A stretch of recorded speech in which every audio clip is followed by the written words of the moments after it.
Lipsker. Her husband, Rabbi Shalom Lipsker, will be joining us very soon. Chani Lipsker is the Rebbetzin and co-founder of the Shul of Bell Harbor.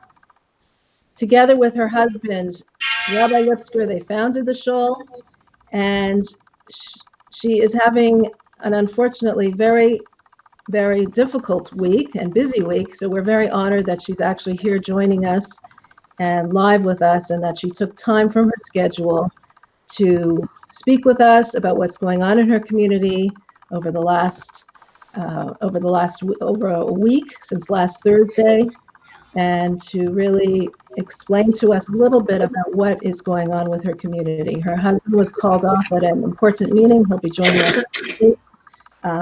Let us know where you are joining us from. I see we have people here from Algiers. We have from California, Casa Robbins, California. Hello, welcome everyone. Thank you for joining us. This is again In Conversations with Chana, and I'm joined here with Rebbetzin Chani Lipsker of Bell Harbor, Florida, the Rebbetzin of the Surfside community.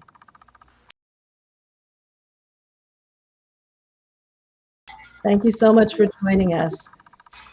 Thank you for having me. Tell us a little bit about where were you when you first heard the news of the collapsed building of the Champlain Towers? Where were you? What was your reaction? I mean, this is so surreal to everybody, and this is just such a tragedy of like unbelievable proportions. That where were you and what were you feeling at the moment? Well, we were home because the tragedy took place when the building collapsed. It was very early in the morning. I think it was about 1:20, 1:15. And thank God we were asleep, but we wake up in the middle of the night as older people do. And when we looked at our phones, we couldn't believe it. I mean, it was a horrific shock. And the reaction was like, it can't be this. We've never heard of anything like this. And, you become numb, and then you begin to start making phone calls to all the people that you know in the building. And I remember going through my phone, and we do have a couple of members in the building, also friends who are visitors here, who are renting or who live in other countries, but they come and go. And we couldn't reach anyone by phone. And it was horrific because you knew that if you couldn't reach them, their home phone or their cell phone, you knew that they were somewhere, and they were probably, hopefully, alive, crying for help or whatnot. And you could already not reach the site, although my husband took his car and he went out there. There were already fire engines and the police were out there, and there was a panic all around. People were screaming and crying, people running through the streets. So this was Thursday, like late at night or early morning? It happened Wednesday in the middle of the night. So, right, Shlomi? Wednesday, middle of the night. Yeah. Thursday. Yeah. In other words, Thursday early morning. Right, so exactly. by 6 or 7 o'clock, there were people running from the side of the building who had managed to escape. And we have amazing stories of divine providence, of hashgacha pratis, in a way that is unbelievable. How somebody came home, she was at a fabrengen and she came home late and was awake when she heard that loud noise, that tremendous banging. And she thought it was someone doing some kind of construction. She went to the front desk and she said to them, you got to either call the police or call 911, but something terrible is happening. When they heard the second thud, she ran back to the apartment. Family, the husband, the father, he wasn't at the time Bardic minion in our shul. But Baruch Hashem, the mother and her 2 children, her son and her daughter, managed to escape unharmed. They are so traumatized. Everything is gone, but they're alive. And so we're so grateful. And we have another couple that they're on the other side of the building, not on the side that collapsed. And they heard the banging and they ran to the elevator shaft, and it was closed, and they ran down to the stairs, and the security door was locked and they couldn't get out. And they finally got out of the building, and they were screaming and crying, the building is collapsing, come help. And the place, you could imagine what was going on. It was a nightmare. And the entire thing is so surreal, standing at the site and looking at the horror. It breaks your heart. And my husband was there Friday morning We slept at the shul because the activities and the families are in the area, immediate area of the shul. And we felt that if we would sleep here, perhaps if somebody needed us, they would be able to come knocking at our door. And at 3:15 in the morning, there was a knock on the door, and there was Hatzalah members came out, and they asked my husband to join them. This is Shabbos, to run over to the site. And when he came there, he said, "This is a Makom Kadosh," and yeah. Wow. Wow. So it's unreal what's been happening, and I've heard about. It's just unbelievable. How do you? What's the feeling going on in your community right now? Like, how do you even comfort people who are in the middle of such a twilight zone, not knowing what is happening, what isn't happening? They haven't found their missing relatives. What do you even say to them? What's the feeling going on right now? What we have done from the get-go is realize that this is from Hashem, and a calamity like this. And as a community, what we did was, I think, is the only thing that we could do in a case like this, is just shower the people with warmth and love and care. And there was an immediate cry out to the general community, and people began to donate pillows, blankets, clothing, shoes, underwear, diapers for children. And we stocked everything up in the shul. There was an outpouring of tremendous, tremendous care and love from the general community, and especially from our immediate community. We're all very much affected, and we met there. All of them were at the community center, which is just a couple short blocks away from the tragic building that collapsed. And they were just lying around. We brought them mattresses and sweatshirts and cold drinks and warm drinks, and we were just out there holding their hand, looking into their eyes, and telling them, "We love you and we're here for you." And it was very traumatic for us because it was 159 people that were unaccounted for, Jews and non-Jews alike, and we treated everybody the same. We didn't make any differentiations, and just hold their hands and tell them that the firemen duty, really, they were working around the clock. They called in a group came in from Mexico, and then Baruch Hashem, a group came in with the IDF, brought in a trauma center group, and as well as professionals in this area. They had mapped out the entire building when they were in Israel, and when they came, they did whatever they can to assist the locals here and the group from Mexico. And literally, these Israelis refused to stay in a hotel. We secured a hotel for them. They said, "We're going to sleep at the site," and they're there literally 24 hours. It's a very dangerous space as well, because the part of the building that is still standing is on the verge of collapse. As a matter of fact, the government is now, the mayors and the government are thinking that either today or tomorrow, I don't know, with July 4th, if it's going to happen, but they were just in danger of collapse, and that would create a greater calamity for anybody that still might be found alive or at least intact. They are going to try to make sure that the building falls on the other side towards Collins Avenue, which is towards the main street, rather towards the ocean where the tragedy occurred, and in that way hope to recover bodies that are alive. At this point, they feel, realistically speaking, scientifically speaking, that there will not be anybody alive. But as Jews, we continue to hope that maybe we'll have revealed open miracles, and somebody somehow, some way is still alive in some corridor or lying in between a space that they haven't been able to reach. We had fires, we had rains, everything that impeded the search, but they worked through the night. And you can't work there more than 10 minutes at a time because you're overcome with the smoke. Oh my gosh! Wow. With the debris of the fire. It's a dangerous, horrific place. Many family members have chosen to visit the site. They felt like going there and crying out to their loved ones and saying, "We're searching for you. Do you hear us? Do you hear the sounds? Do you hear the noises? Just know that the whole world is praying for you, and so are we. And if you're alive, just know that we're thinking about you." This is what they felt they needed to do. So everybody reacted in their own particular way. But the community. So were family members allowed to go to the site? They, after the fourth day, After the fourth day. After the Wow. fifth day, they allowed them with a bus to drive them over there behind a barricade. But they needed to do this. They really needed to see it. There were those that didn't want to go, but those that did had that opportunity. They gave them that choice.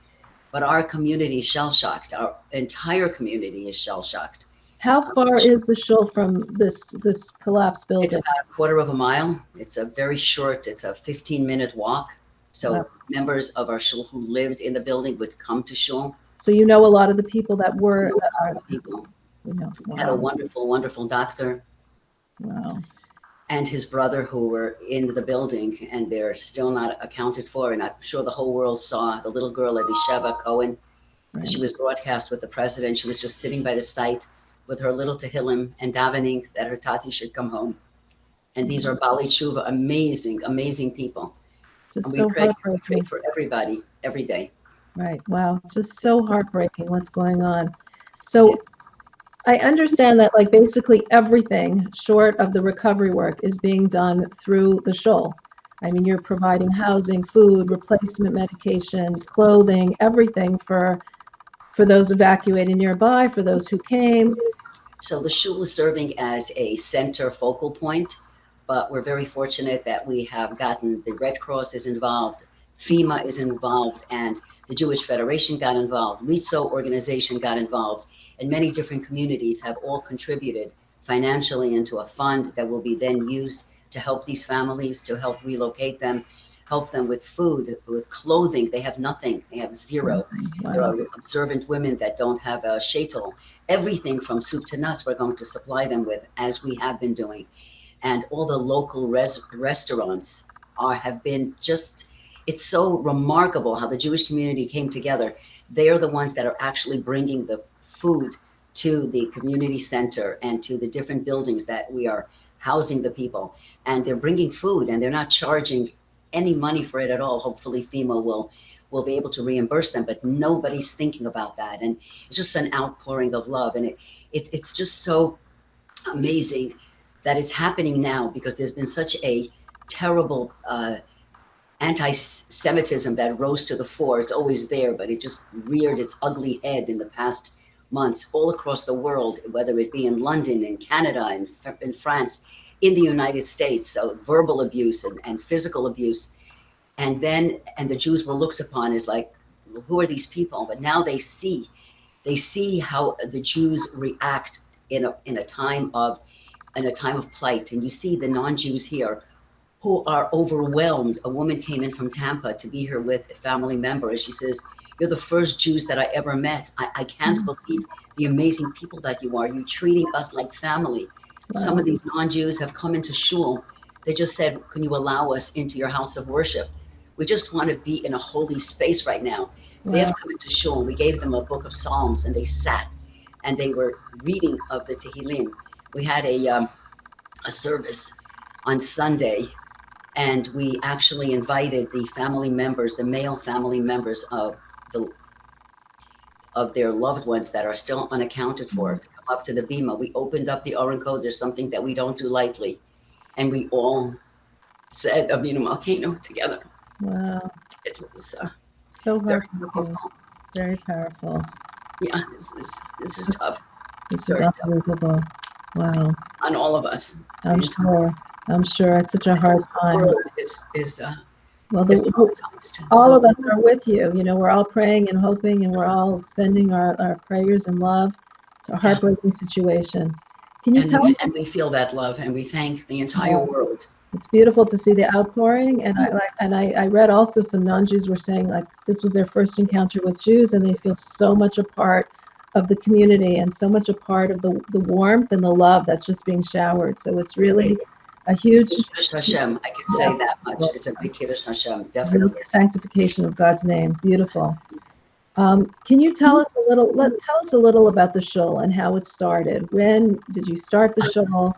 And the history of the shul is also so fascinating. Tell us a little bit of when that started. And I know that it was created basically with the direction of the Rebbe, the Lubavitcher Rebbe, who said that this was going to be like a pilot of all Jewish organizations, of all other Lubavitch organizations. Tell us a little about that. Hi, this is a bit of a moving away from the from the tragedy. Right. So our first visit to the Rebbe's office when we were very young and wanted to go on shlichus was I was 19 and my husband was 21, and we had an audience with the Rebbe. And the Rebbe told us to go to Miami. That was one of the positions that we had been offered. And I was very outspoken. And I said to the Rebbe that I don't know if I could be a good shlucha,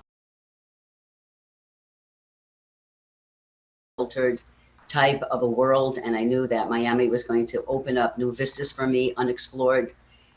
And I said what I felt, and that it was hard, and just the thought of leaving home and leaving it all behind, and that we want to go and do the Rebbe shlichus, but I was hoping to get something from the Rebbe that would give us that koyach. And the Rebbe, he sort of raised himself a little bit and he stretched out his hand really wide with that beautiful smile that he gave us, and he said, "Ich fahr doch mit euch. I'm going with you." And then he added the caveat, but it should be b'simcha. I guess the Rebbe saw all the way back then that it was not going to be easy. It was tough. And for the first 12 years of our being in Miami, my husband served as the principal of the Landau Yeshiva Center, this wonderful philanthropist whom he had befriended on a tennis court, put tefillin on him in the wee hours of the morning. That was the only way he would agree. Mr. Mel Landau, Alav Hashalom, who contributed $1 million, and we were able to build that yeshiva.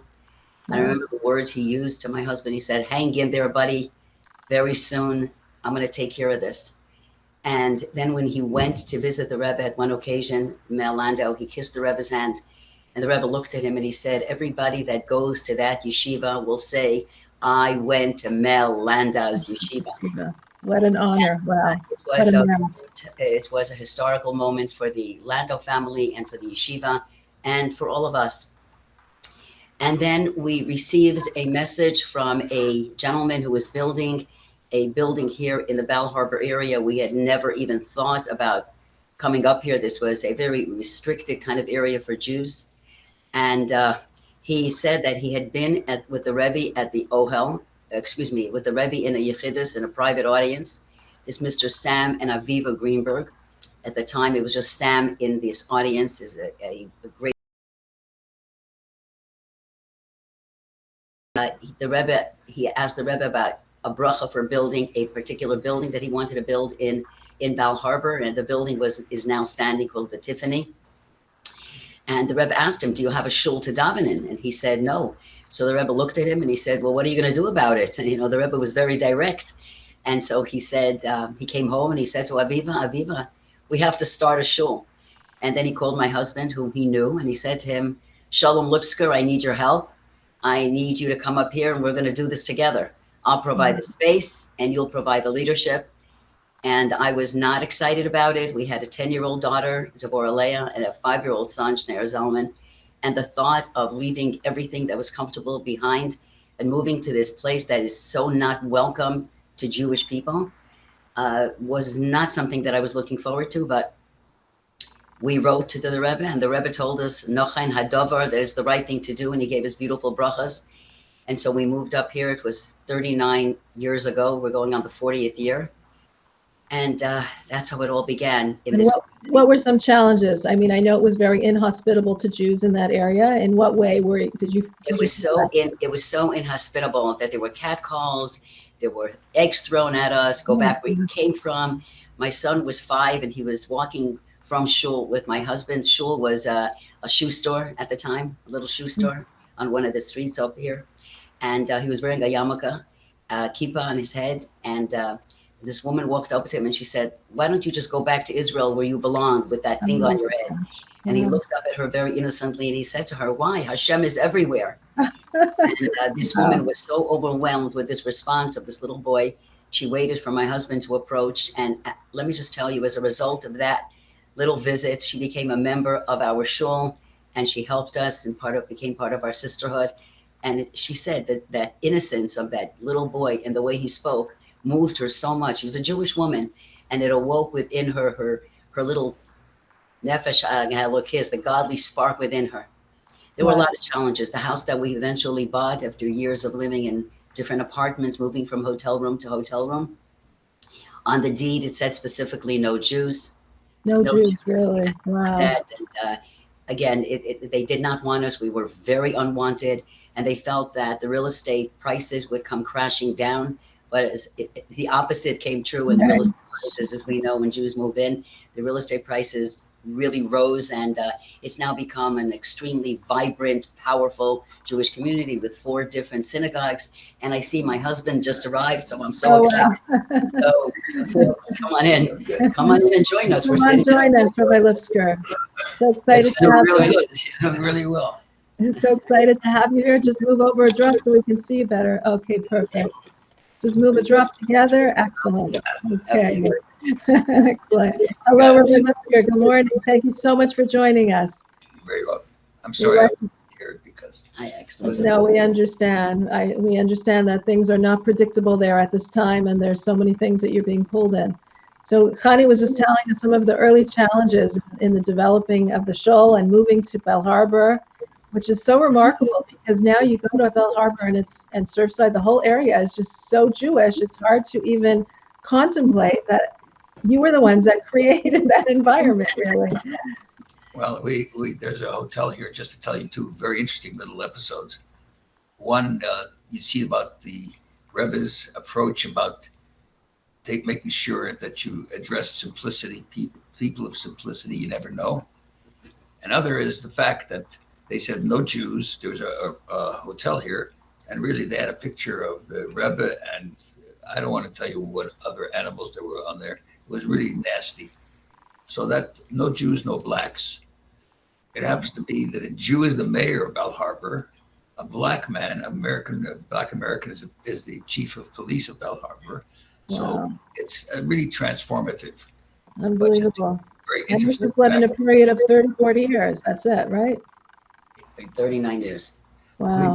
Just to give you just a nice, interesting perspective, we didn't have a minyan every morning because people here were not interested in a minyan. We had to first teach them about that it's important to pray.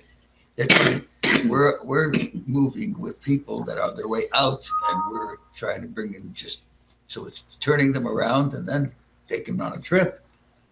So we didn't have a minyan. Primarily, I think the initial advantage of Shabbos was the Kiddush. They loved Kiddush. Cholent. Cholent, that was key. Honey makes a great cholent.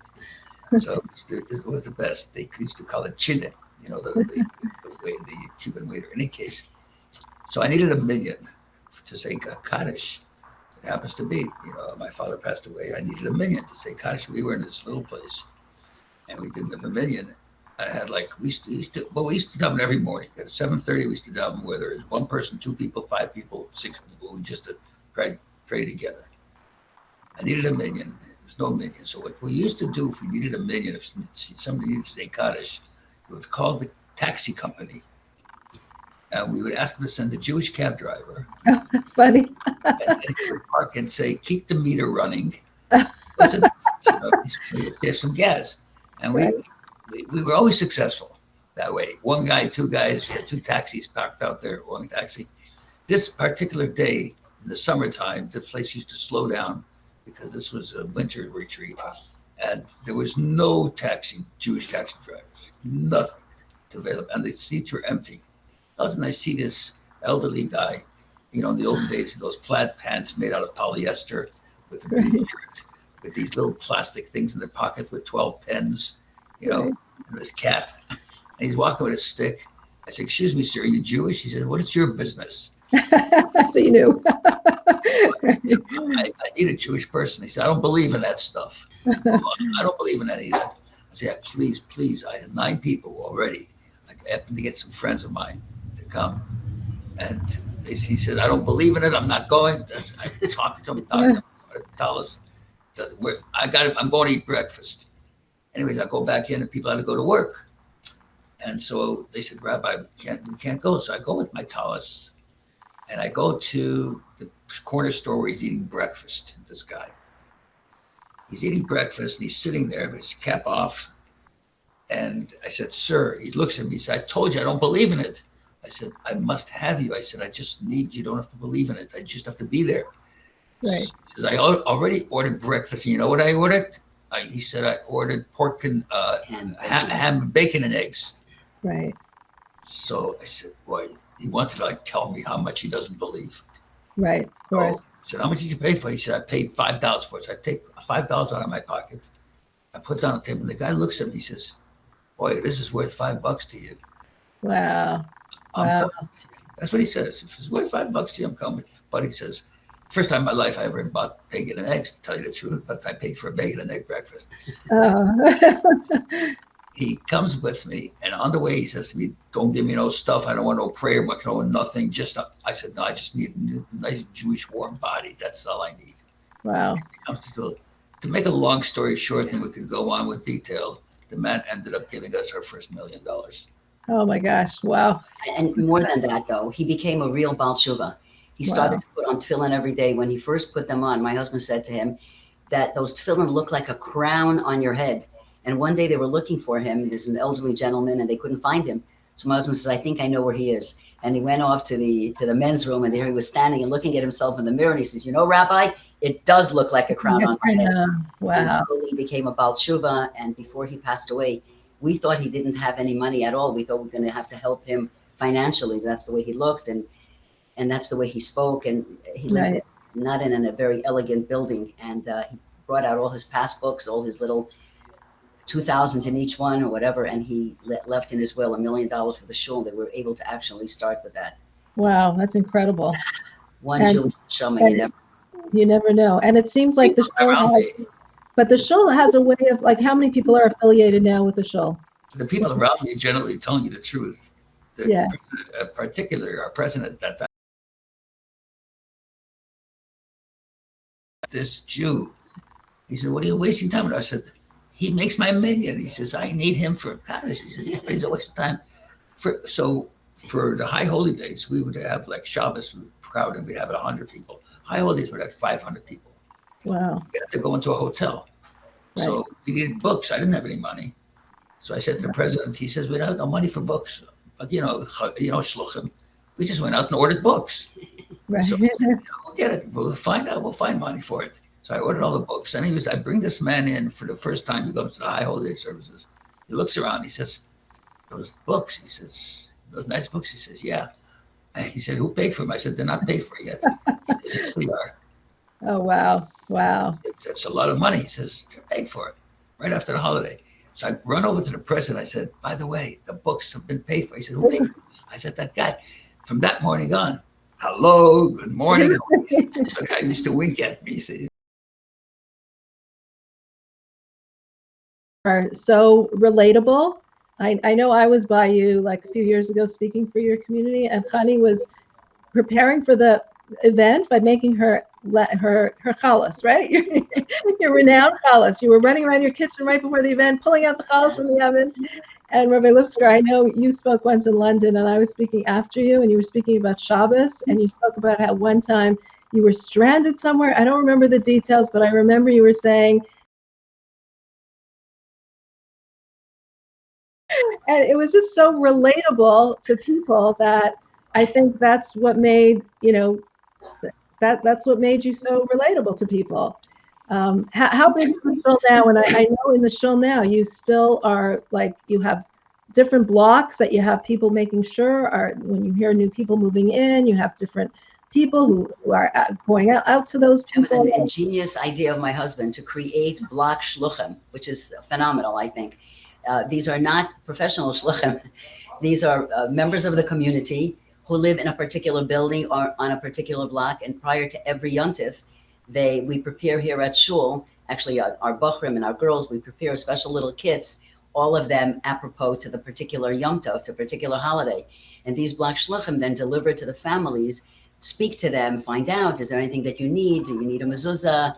Do you light Shabbos candles? Things like that.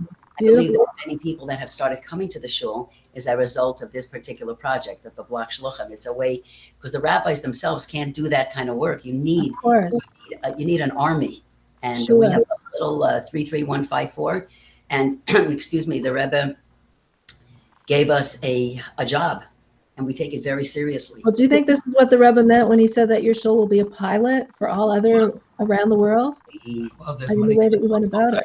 But if you come down here, you'll see we have a situation room. Really, we have maps of the entire 3 communities of cities, and we have we have little tiny, these are Google Maps that have pictures of every single house, every single address, we have like red dots next to our shluchim, Wow. blue dots next to contacts, other dots next to members, and that they keep changing. And we have the guys who report back.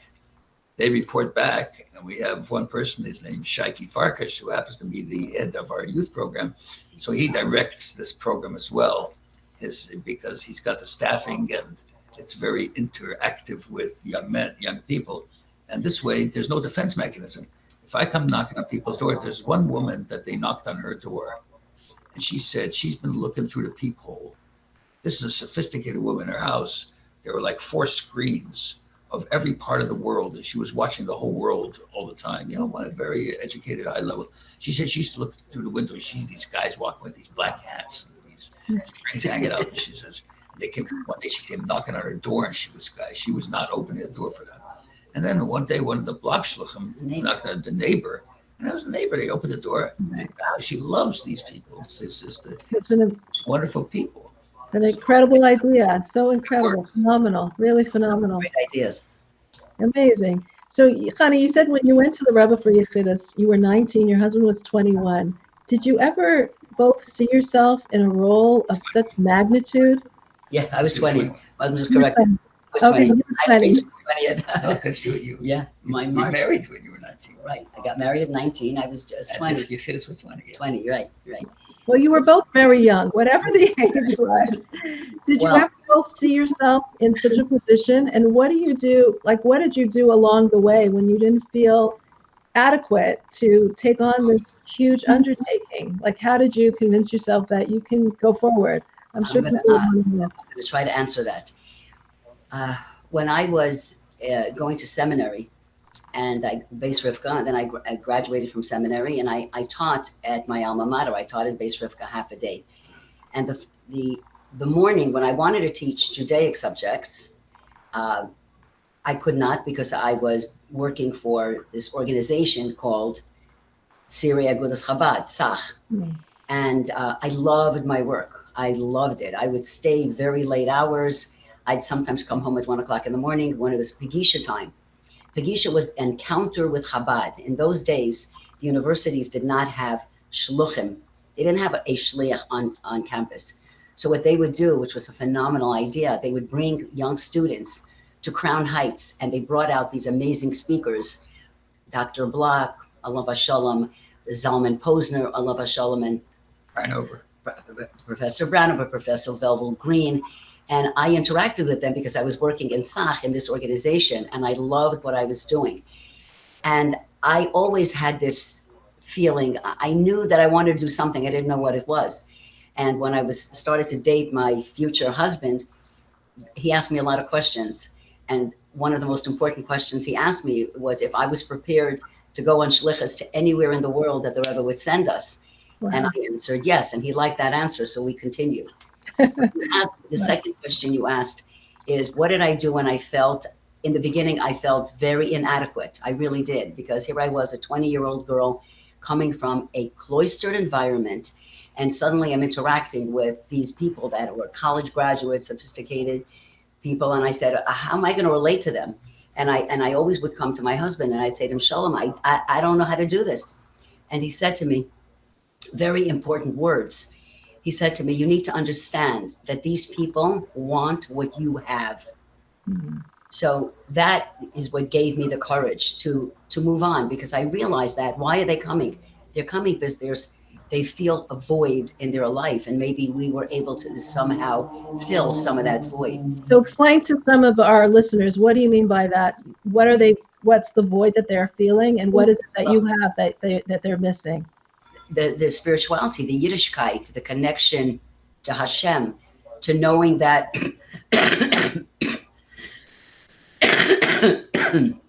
to knowing that Hashem guides our everyday footsteps from the time we wake up in the morning to go to sleep at night 24/7, and introducing them to Torah, to Yiddishkeit. Can I interject for a minute? Of course. Just to give you a perspective that to me is absolutely clear now. And that also comports to the fact that the single most important magnum opus of Chabad is the Tanya. That's like the foundation of all Hasidic thought processes in Chabad Hasidism. And it starts with souls. That's the opening paragraph. It starts with souls. Of all things, you talk to people, most books don't start with souls. Souls are something that you get to. It's very interesting to note that evolutionists do not believe in the soul. They absolutely, in their published material, they cannot believe in the soul because they don't believe in anything that's eternal, because their mechanism is interaction and composite. Right. And change in evolution. And survival of the fittest, right. What happened to American Jewry, unfortunately, is they lost contact with their soul. The mind and the heart. We became like animals with AI, high-level AI, but AI operating our physical structures. And as a result, that's why we have so many kids, God forbid, in the Jewish community there. They support anti-Israel positions. It's not because they're bad. So that soul, and we know, and the Rebbe kept stressing the fact that the Jewish soul is like the spark in a flint rock, which means it never disappears. It just goes into hibernation. So their souls are in that state. So when all of a sudden you hit that flint rock and the spark comes out, and all of a sudden they're feeling something that they've never felt before, that spiritual pull that a Jew naturally has. It's not something they have to create. Right. It's something that they have. It's just that they've never had the opportunity to expose it, and it's been closed off. Matters when they're children. They don't say Motani in the morning. They don't say Shema before they go to sleep. And then that's a beautiful perspective. So, Rabbi Lipsker, coming from Toronto, you never kind of intimidation, or you just naturally intimidation. The fact of the matter is that we trained early. The Rebbe would ask us to go to shul on Shabbos, because early on, when I was in yeshiva, like 16, 17-year-old, and I would come home and have to go out into synagogues, because that was my objective. The Rebbe said, when you come, you have to go out and speak in synagogues. I would tremble all the way to the place where I'm speaking. I would shake and tremble getting up. And then when I finally was speaking, it kind of came together. Oh, just to tell you, my mother-in-law, may she be well, for long, happy years, she used to tell me that when she would send him as a child to the grocery store, anything that was on the shelf that he could reach on his own, he picked it off the shelf. If God forbid he would have to ask, he was so shy. That was really he was so shy. Unbelievable. Wow. And when you realize that you have something major that you're called upon to do, the strength comes from somewhere, and that's was accountability, basically. Right. And accountability to someone. Like, I didn't want to do it to the Rebbe because he was going to punish me if I didn't do it. Right. But I wanted to make him. I wanted to make him feel good. It's like the kind of relationship where you just want to do something for somebody. Wow. So that was a very important factor for me when we came. And in fact, one of your relatives, close relatives, Elisha, Rabbi Shachat, who's now a very famous rabbi in halachic issues in Toronto. We've used him here in Miami for his expertise in certain areas. During the Pesach, we would go door to door and knocking on people in neighborhoods that there was no Orthodox synagogue. So we knew that there was just anytime there was a mezuzah, we used to knock on the door and offer them a shmura matzah.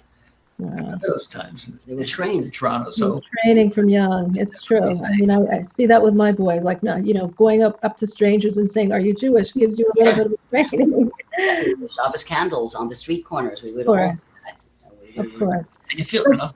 So going back to Surfside now. I mean, this maybe is part of the training of how you're confronting such a huge tragedy now in your community, and how you're comforting people, and how you're just galvanized into action. One thing that I want to say here is that you can never prepare yourself for something like this. It's so traumatic. And it's so surreal that there's no training for it. You just have to do what your gut tells you. And what our gut tells us is what we were trained for, basically, which is love, holding their hand, surrounding them, like my husband always used, like a warm coat on a cold body, to just envelop them with love and care, that they know that we're standing there, and anything that we could possibly do for them, we will do. Yesterday, after we had a bring in a gathering for Shabbos Mavorchim, for the blessing of the new month, and we decided on our way home that we would stop off and visit with one of these families who are in total shock and a little bit of denial and a little bit of acceptance, different days, different feelings. And we just came and opened the door, knocked on the door. We walked in, and you could think they're strangers, but they're not. They're like family members. And we sat with them for an hour and spoke to them and met other family members. And that's all you can do. And they thanked us profusely for what? We didn't bring them anything, but we just brought them our love and our care, and enveloped them with, they felt that we really cared. We cried together, we laughed together, and we became like family. It's just, you bond in a tragedy like that. And what's painful is that what we need to do is to bond like that with one another. We'll not wait for tragedy to strike, but that's what we should be doing right now. Each and every one of us, within our own families, within our own communities, to look at our own lives and see how can we unite, not because there's pain and suffering, but because that's the right thing to do. We're in the 3 weeks right now. The Beis Hamikdash, our holy temple, is destroyed only because of baseless hatred. It's time for us now to have what we call baseless love, just love and care, not the love that the community talks about. I mean, the world out there, but love in the sense of, I'll give you whatever I have inside of me. I'll give you my time. I'll give you of my expertise. Do you want to learn a little bit? Do you want to pray? Would you like to take a walk? Do you need some water? The police and the first responders are overwhelmed with the kindness of community members that just walk by anywhere, and they say, you look tired. Do you need some energy drinks? What can we give you? What can we do for you? Anything.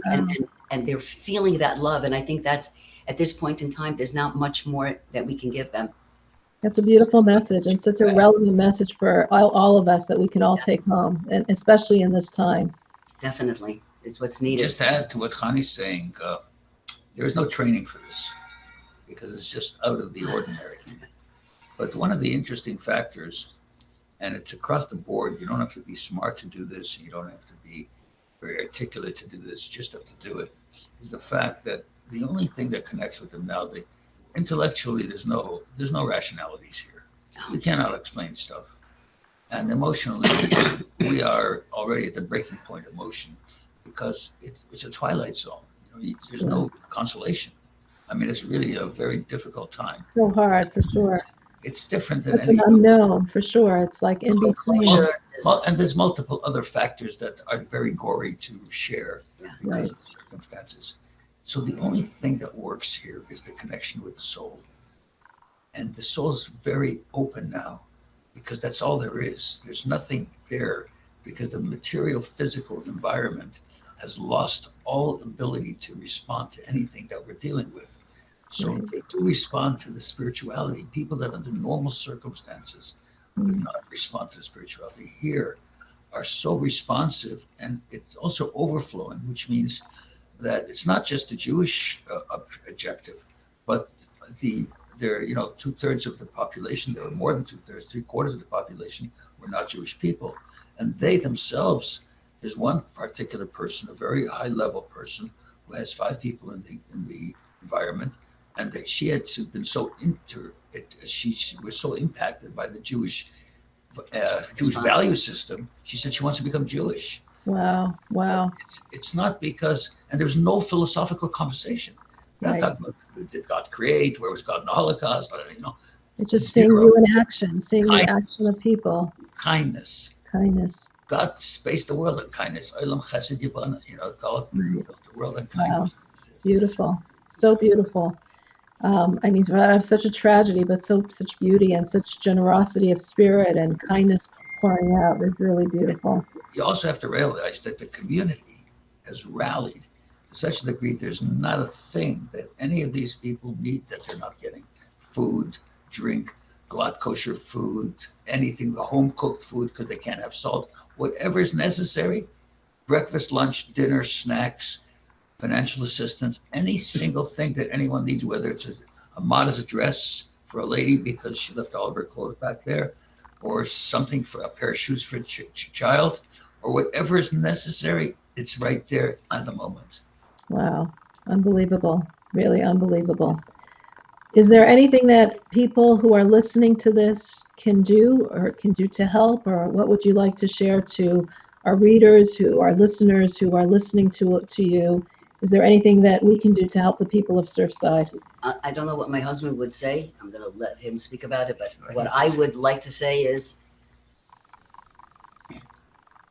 if each of us individually would look at her own life or his own life and try to really do some serious introspection as to what part of my life, my behavior, my interaction with family members, with friends, with community members, in what way can I improve upon it? What can I do to make myself that better person that I need to be?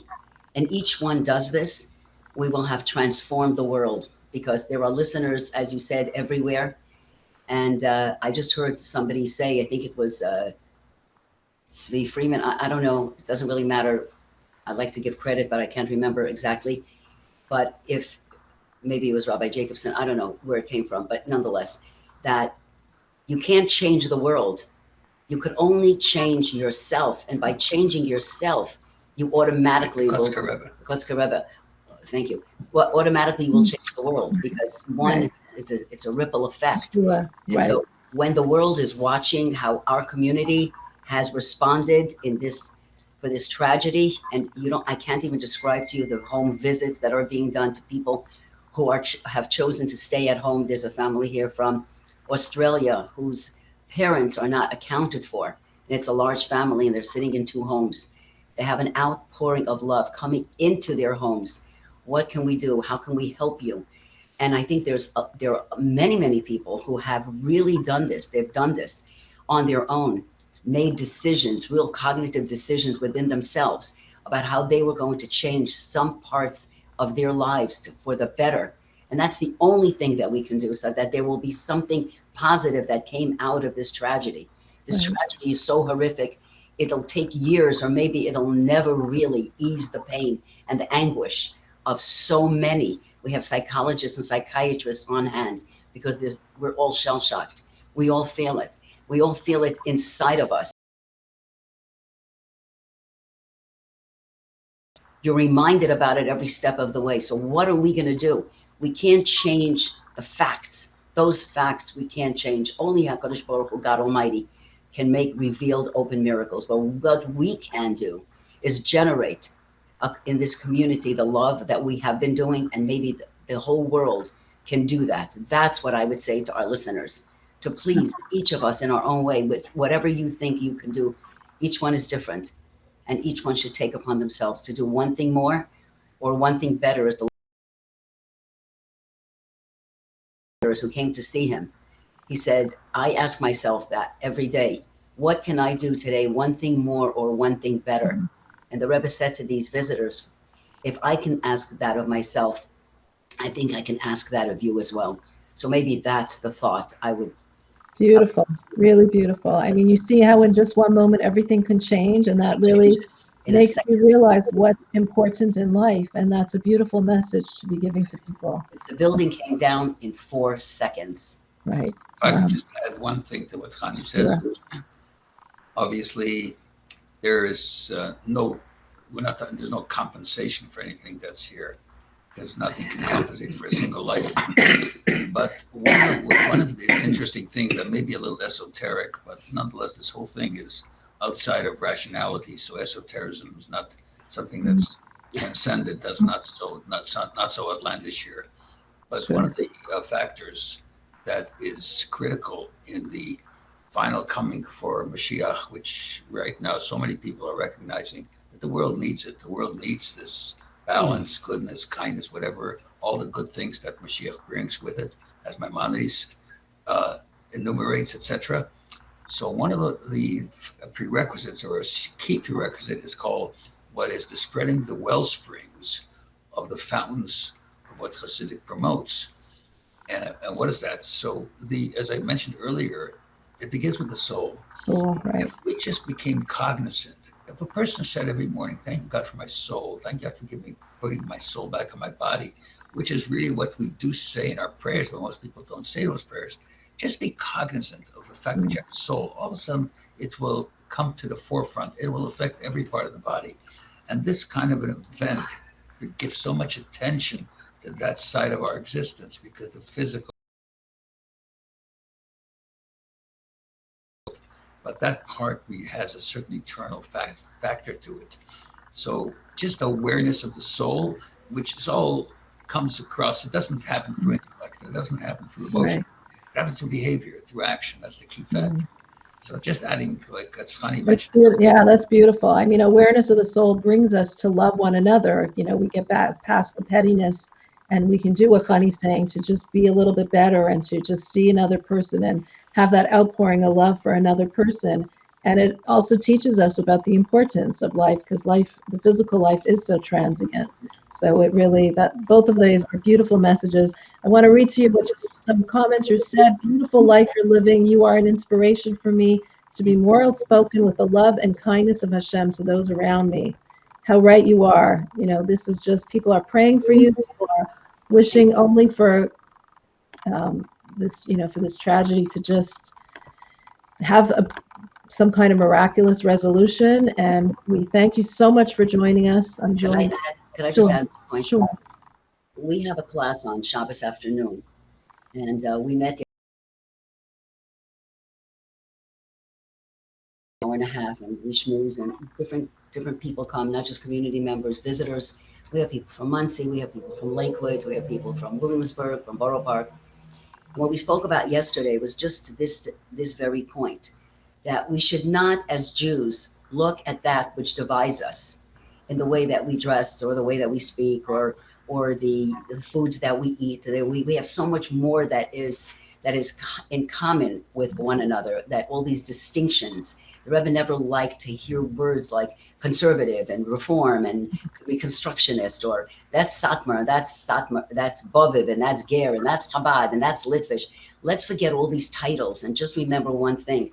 At the core, who are we? We are all Hashem's children, and He loves each one of us. So if we love Hashem, we need to love one another. And it's not an easy thing to do, to say I'll love like I love myself, but at least let's treat each other with respect. Let's not judge one another.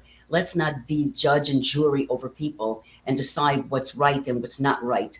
Let's allow people to live their lives. Just make them feel welcome, make them feel loved, accept them for who they are and what they are. And I say again, this is not easy, and it's not going to be so easy for me, but I know that I'm working on myself in that area.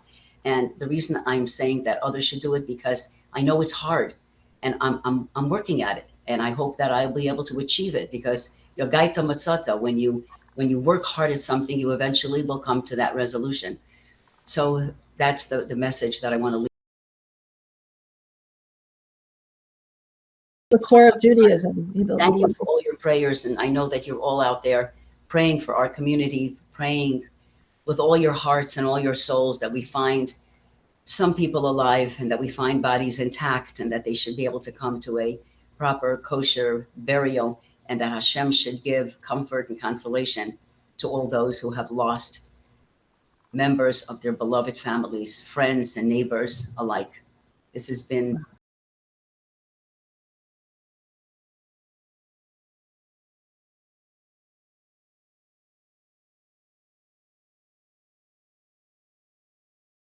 of the Shul at Bell Harbor. Thank you. Thank you so much for what you're doing for the community. Thank you so much for what you are accomplishing there. And our prayers are all with you, and we wish you just strength and comfort to everyone involved. Thank you so much for taking the time. I know your schedule is crazy busy right now, but thank you so much for taking the time and sharing your inspiration.